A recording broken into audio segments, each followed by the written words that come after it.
O tema da minha mensagem hoje é propósitos, oração e milagre. Vamos ler até o versículo 5, Atos, capítulo 12, versículo 1 até o versículo 5, por favor. Diz assim: Naquela mesma ocasião, o rei Herodes decidiu maltratar alguns da igreja e matou a fio da espada Tiago, irmão de João. Vendo que isso agradava aos judeus, prosseguiu, mandando prender também Pedro. E aquele era um dia dos pães sem fermento. Verso 4. Tendo-o detido, colocou na prisão, entregando-o a 4 grupos de soldados, cada um para o guardarem. E pretendia apresentá-lo ao povo depois da Páscoa. Verso 5. Pedro estava na prisão, mas a igreja orava a Deus com insistência em seu favor. Até aí tá bom, olha para cá, por favor. O capítulo 12 de Atos é o último capítulo que vai falar diretamente a respeito do apóstolo Pedro.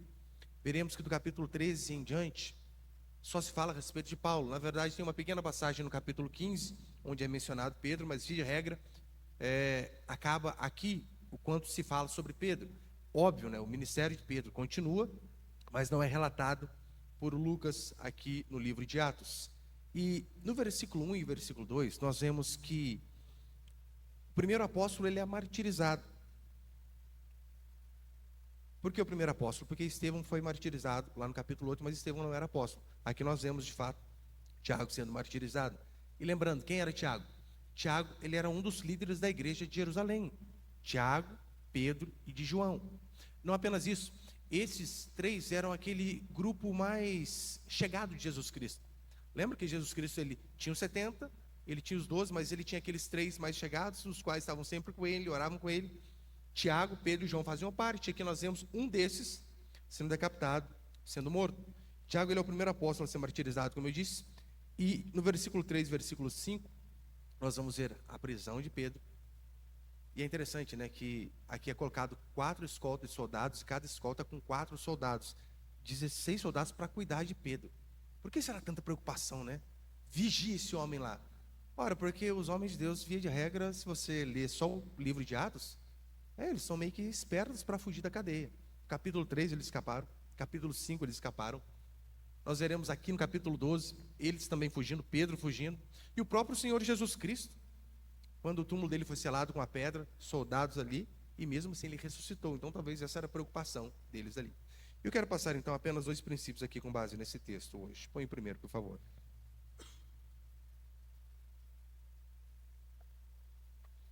Estou com essa voz de pato, meus queridos, me perdoe porque peguei uma gripe aí, mas estou melhorando. Graças a Deus. Primeiro, filhos de Deus têm propósitos diferentes. Versículo 1 e 2, acompanha comigo novamente, por favor. Naquela mesma ocasião, perdão, foi para o outro. Não, está certo. Atos 12. Naquela mesma ocasião, o rei Herodes decidiu maltratar alguns da igreja e matou ao fio da espada Tiago, irmão de João. Vejam, nós vemos aqui 2 apóstolos, Pedro e Tiago, 2 homens de Deus, 2 líderes da igreja, 2 amigos íntimos, podemos dizer isso deles, amigos íntimos de Jesus Cristo. Todavia, pessoas próximas, íntimas do mestre, mas com destinos totalmente diferentes. Jesus tinha uma coisa para cada um. Por quê? Ora, porque Deus não vai fazer exatamente igual na vida de todos os seus filhos. Ele age de forma diferente. Dos 3 líderes da igreja ali, se tomarmos também João, João é o que terminou melhorzinho. Porque não foi decapitado, assassinado, nada parecido com isso. Pedro, tradicionalmente se acredita que ele foi crucificado de cabeça para baixo. E Tiago aqui nós vemos, perdeu a cabeça. Pastor, isso significa que Deus tem seus preferidos? Óbvio que não. Não é questão de ter preferidos, mas de ter propósitos diferentes para cada um de seus filhos. Em Êxodo, a Escritura diz que Deus aprova ter misericórdia de quem Ele quis ter misericórdia, e compaixão de quem Ele quis ter compaixão. Não quer dizer que seremos todos tratados exatamente da mesma forma. É interessante que após revelar a Pedro ali no Evangelho de João com que gênero de morte ele haveria de glorificar o Senhor, Pedro fica um tanto curioso e pergunta: Senhor, tá bom, eu já sei como que eu vou morrer. E João?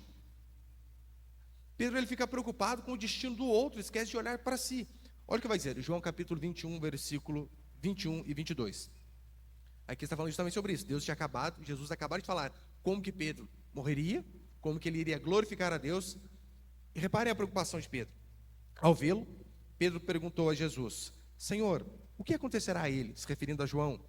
Jesus lhe respondeu: se eu quiser que ele fique até que eu venha, que te importa? Segue-me tu. Jesus dava umas pauladas também, né? Que te importa, Pedro? Estou falando aqui com você. Você vai acontecer desse jeito aqui. E por conta desse dito aqui, né, João mesmo vai dizer no seu evangelho ali, que teve a mística de que ele não morreria. E sabemos que é um absurdo. Ali não foi isso que Jesus de fato disse. Mas você reparou? Cabe a cada um de nós glorificarmos a Deus no propósito que Ele colocou em nossas vidas. E por vezes seremos diferentes. Não teremos todos a mesma vida, a mesma forma de exaltar o Senhor. E se eu e você não fizermos isso, entendermos que Deus nos chamou para glorificarmos a Ele, num propósito que é só nosso, a tendência é a gente começar a ficar chateado, porque parece que o outro sofre menos, que o outro tem menos angústia. Por que na vida do outro aconteceu assim e na minha não? Por que a vida do outro parece mais fácil e eu pareço que tenho uma vida tão sofrida? Por que os filhos dos outros parece que já nasceu bonzinho, o meu, mas eu peno para educar essas crianças? Por quê? Veja se não é verdade. No ministério, falando de Pedro, Pedro era alguém extremamente impulsivo, era alguém que agia para só depois pensar, alguém totalmente explosivo. Pedro negou a Jesus 3 vezes, com juramento. Todavia, mesmo fazendo todas essas coisas, diz a Escritura que 40 dias após ele negar a Jesus Cristo, ele vai e prega, e no seu sermão 3.000 pessoas se convertem. Talvez isso nunca mais foi visto na história do planeta. Um sermão, 3.000 convertidos. Hoje em dia parece que se inverte essa lógica, né? São 3.000 sermões para converter um. Pedro não. Um sermão e 3.000 convertidos. Uma segunda pregação e mais 2.000 foram acrescentados, totalizando 5.000 pessoas em 2 pregações. E não só isso, lembra? Em Atos, nós vemos quando o anjo vai falar com ele, olha, vai à casa de Cornélio. O anjo sabia o nome de Pedro, sabia o sobrenome de Pedro, sabia onde ele estava, o que ele fazia. Nós vemos aqui o anjo entrando na cadeia para tirar Pedro. Pedro, segue-me, só vai atrás. Pedro parecia ali, de fato, ser alguém especial. Aí você pega e olha para o profeta Jeremias. Jeremias, temente a Deus, fiel na pregação do Evangelho, extremamente corajoso no contexto ao qual ele vivia. Jeremias pregou durante toda uma vida, desde de manhã, diz o seu livro, até o entardecer, com lágrima nos olhos, querendo de todo o coração ver as pessoas se convertendo, se arrependendo de seus pecados. Jeremias pregou toda uma vida desse jeito. Sabe quantas pessoas se converteram no ministério de Jeremias? 0. Ninguém.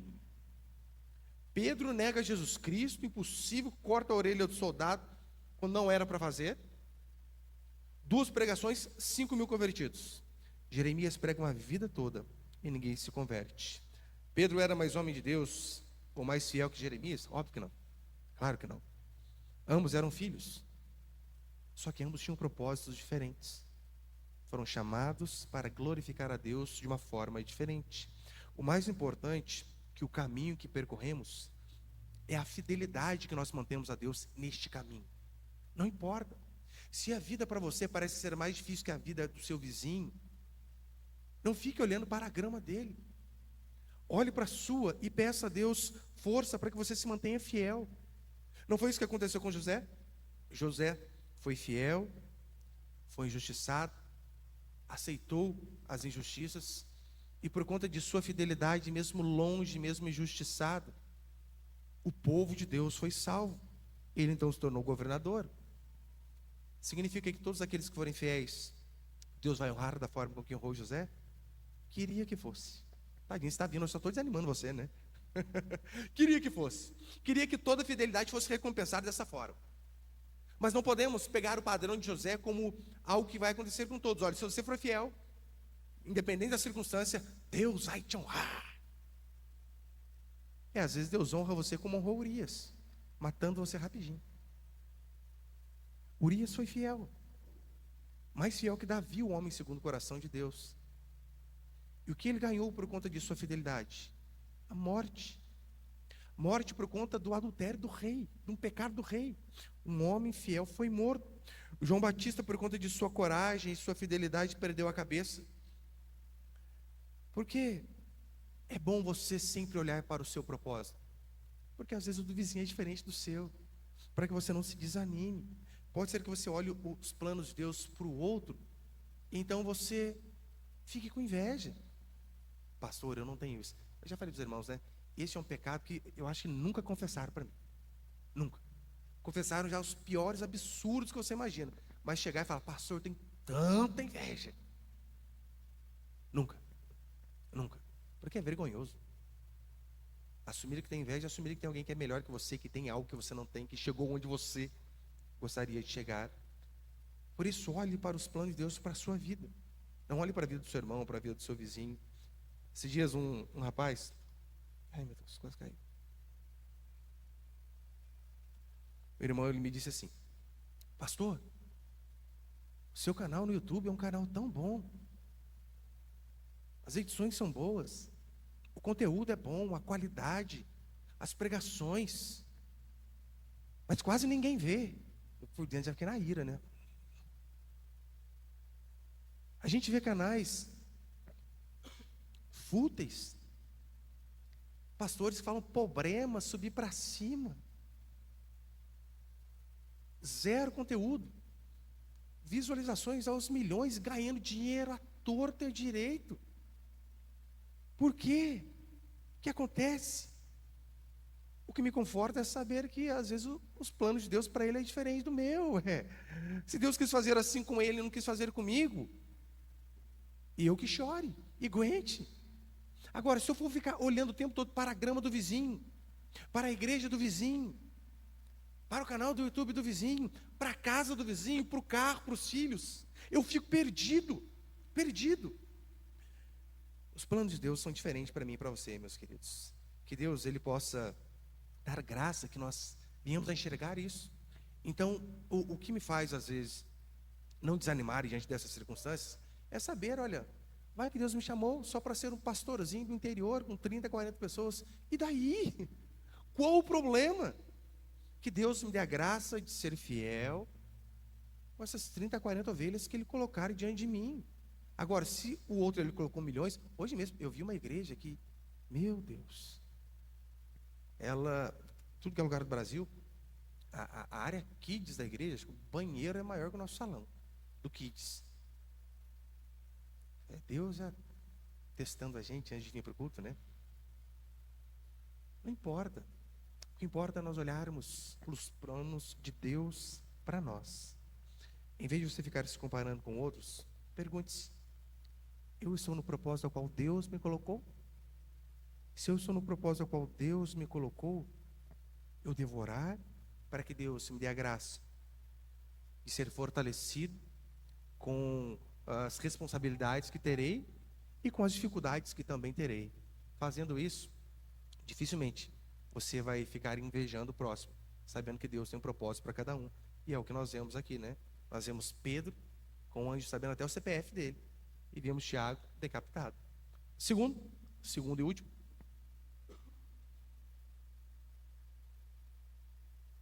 segundo princípio, o poder da intercessão. Versículo 5.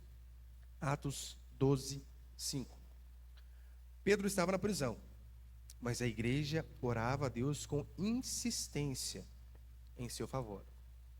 Pedro preso e a igreja orando com insistência. É função do pastor orar pelas ovelhas? Óbvio. Sabemos que essa é uma verdade. Nós vemos em toda a Escritura o líder intercedendo, orando pela vida dos seus liderados. Nós vemos Moisés intercedendo pelo povo quando o povo pecava. Era ele que ia lá diante de Deus: Senhor, tem misericórdia. Se for matar eles, mata a mim também. Olha a oração dele. Nós vemos Samuel no final de seu ministério. Por isso que Samuel era Samuel, né? No final de seu ministério, olha o que Samuel vai dizer. Ali quase morrendo mesmo. Prestes a morrer.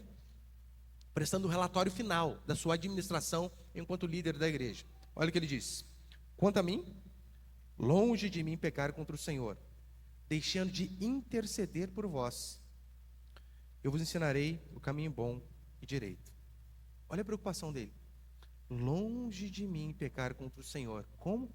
Deixando de interceder por vocês, de orar, de me colocar de joelhos diante do Senhor em prol de vocês. Portanto, o pastor, ele tem esse dever de orar pelas ovelhas.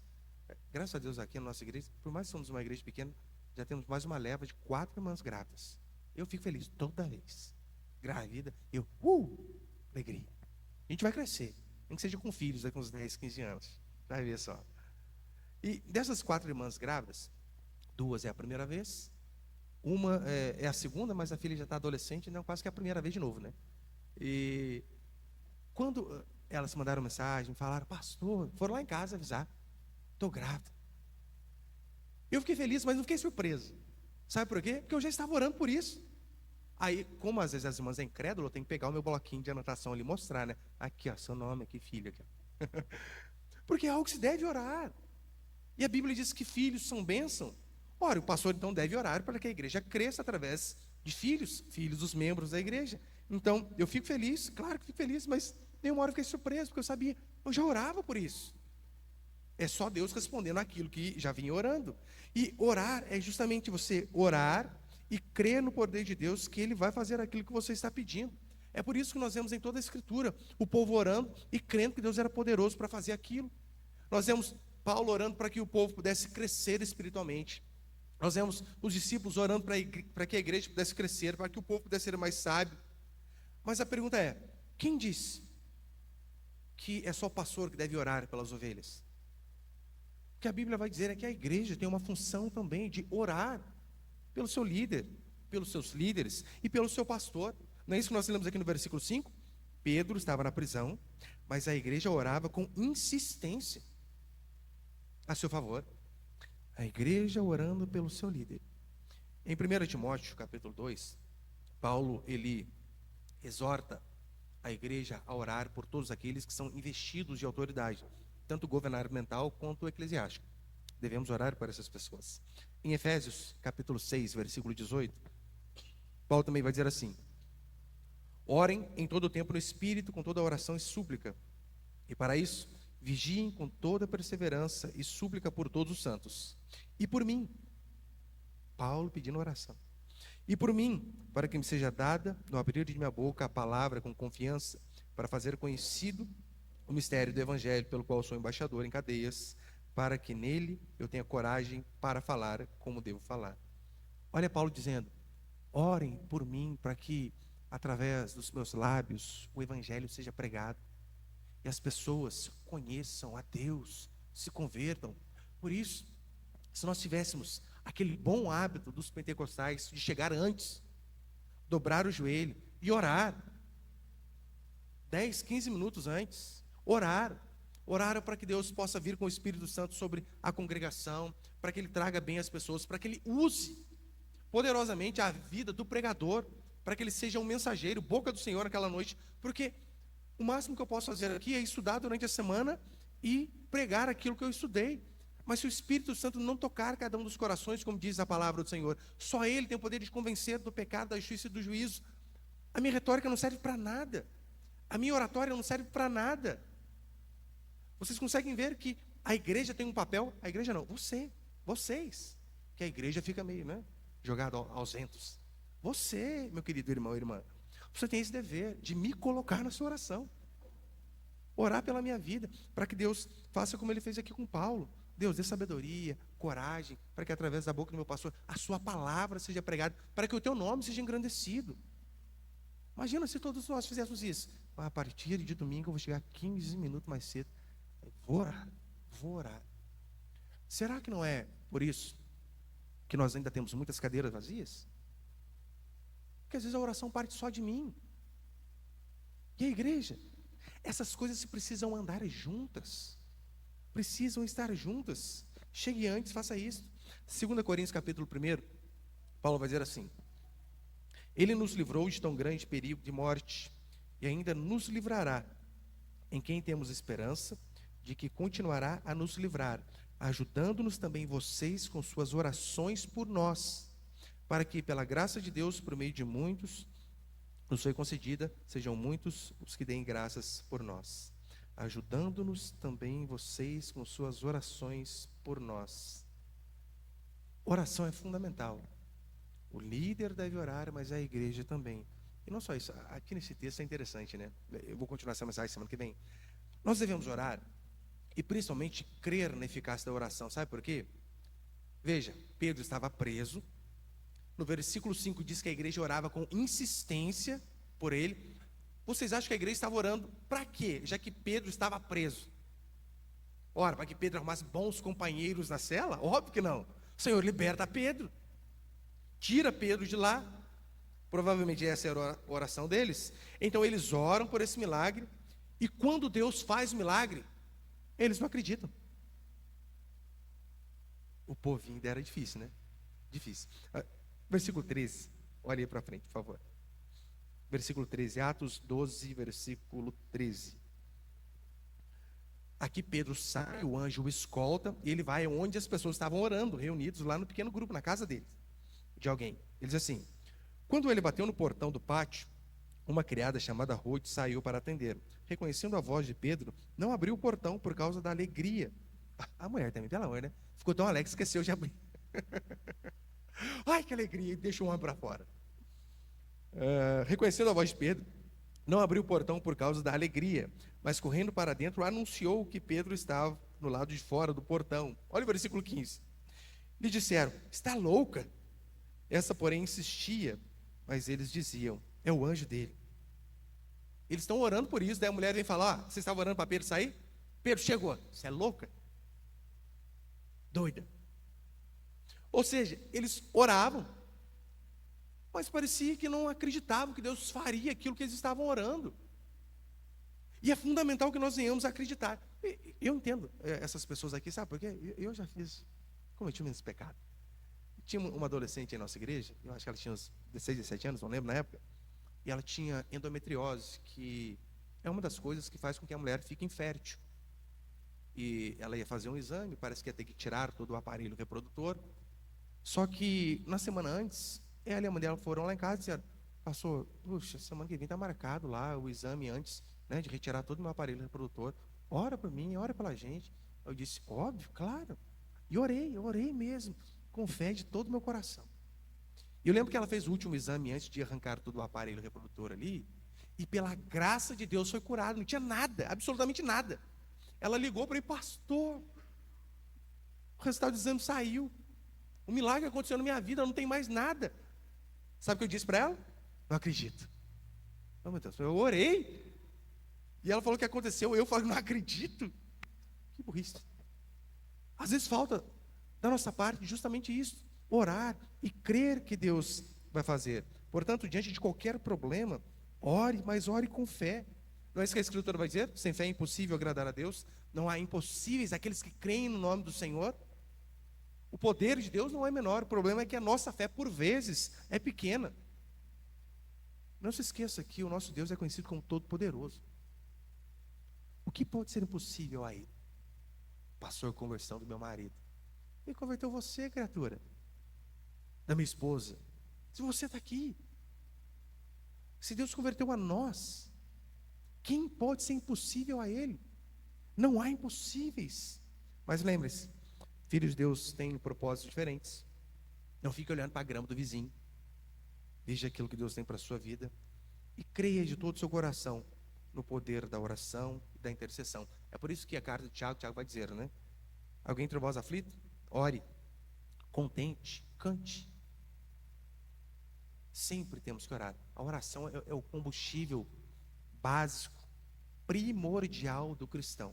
Dizia no pequeno grupo ontem aqui, para os irmãos, dizia assim: espiritual não é aquela pessoa que sempre tem vontade de orar, mas é aquela pessoa que ora mesmo sem vontade. Disciplina. Você acha que eu acordo todo dia às 5:30 da manhã com aquela disposição danada de orar? Eu acordo com a disposição danada de querer dormir de novo. Todo dia. Eu acordo, a vontade é soneca. 15 minutos. 15 minutos. Orar. Oração é o fundamental para que possamos ver Deus fazendo grandes coisas em nossa vida e também em nossa igreja. Amém, meus irmãos?